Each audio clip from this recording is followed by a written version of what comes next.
Hi, I'm Marty Nemko.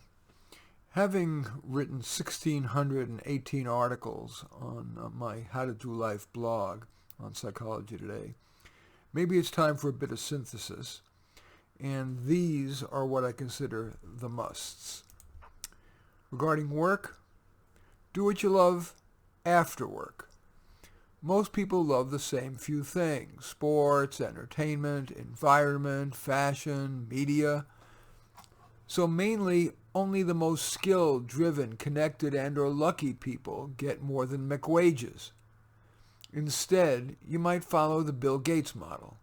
Make money where it is to be made, and then do what you love after work. In Gates' case, it was donating zillions. Where is money to be made more easily, yet ethically? Under the radar. A few examples: program evaluation, transgender career counseling, audiology.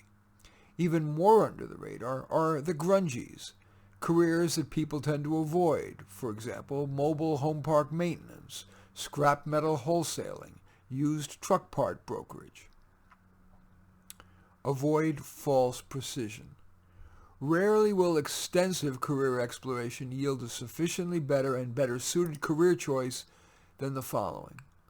Unlike career so-called tests, which sample a mere sliver of your life, self-report incorporates all of your life. So, which one or two of these define your core abilities?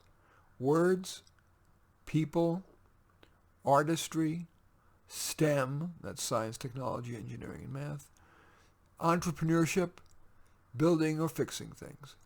With just those one or two things as a screen, review the summaries of careers in the Occupational Outlook Handbook, available free online, or in my book, Careers for Dummies. Consider jobs that drop in your lap. Most jobs don't drop in laps at random. Usually they do because someone with the power to pay you thinks you're worth paying, or the job was bestowed on you by a family member, in which case you're likely to get insider information to help you succeed on that job, plus maybe additional door opening.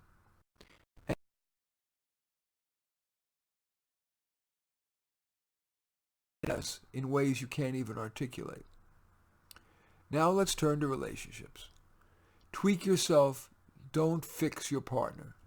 Even psychotherapists have a hard time fundamentally changing people. It's usually best to accept your partner, and you, pretty much as is, focusing on making minor improvements in yourself, perhaps offering gentle suggestions to your partner. Better solo than so-so.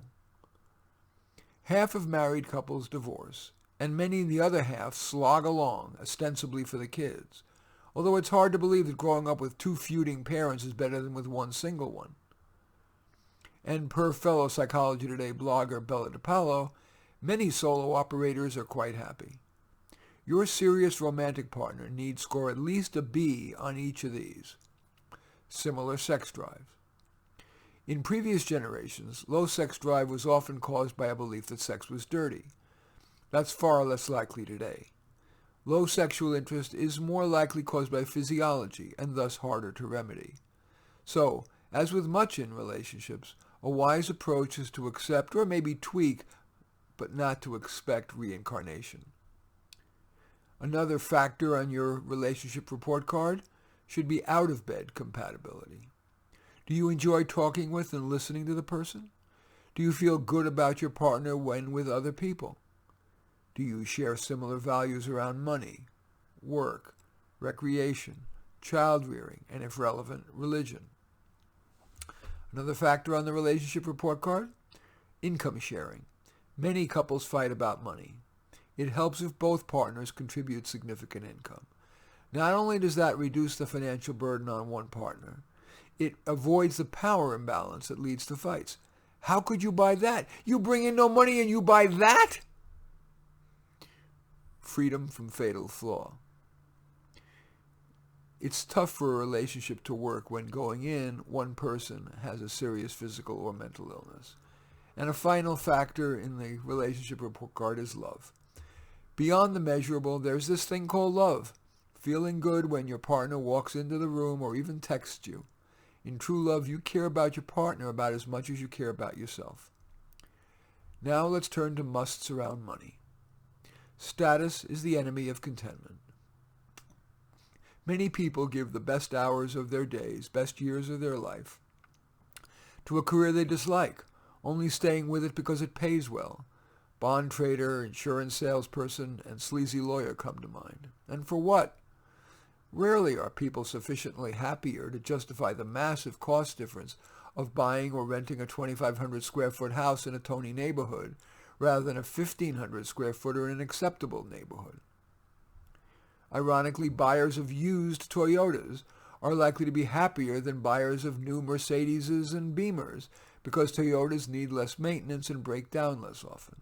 There's nothing statusy about waiting on the freeway shoulder for the tow truck. Your child may learn no more and maybe less at an expensive brand-name university because it probably got its reputation based, if not on its football or basketball teams, on its research, which is inimical to good teaching. The smart money is on starting at a community college where teaching is job one and where junior can spend another couple years under your watchful eye rather than in a dorm, that hothouse for behavior that, let's just say, isn't developmentally facilitative. Consider investing in a low-cost mutual fund. For example, Vanguard's ultra-simple yet deceptively sophisticated all-in-ones funds provides diversification and good performance at rock-bottom cost, annual fee of less than 1/5 of 1%. And Vanguard's representatives aren't on commission, so you'll get answers, not pressure. Do bang-for-the-buck donation. Think less about who has the greatest deficit and more about who's likely to profit from your dollars and time. My favorite cause is to fund mentorship programs for intellectually gifted kids in blue-collar schools, kids whose parents aren't rich or sophisticated enough to provide excellent mentorship, yet aren't poor enough that they're beset by a crushing constellation of challenges that would make mentorship less impactful. Health. An ounce of prevention is usually worth 3 pounds of cure. Yes, it's the same old advice. Control your weight, exercise moderately, and don't smoke cigarettes nor abuse drugs. Yes, I know that's easier said than done.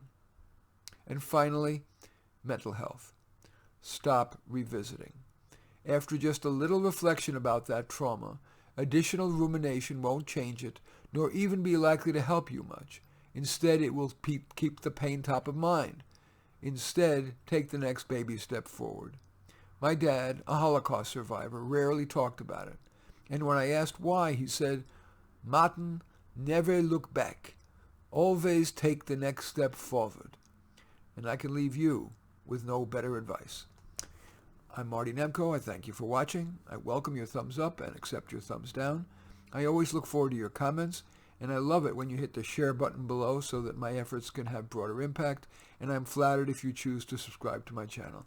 And in any event, again, thank you for watching. I am Marty Nemko.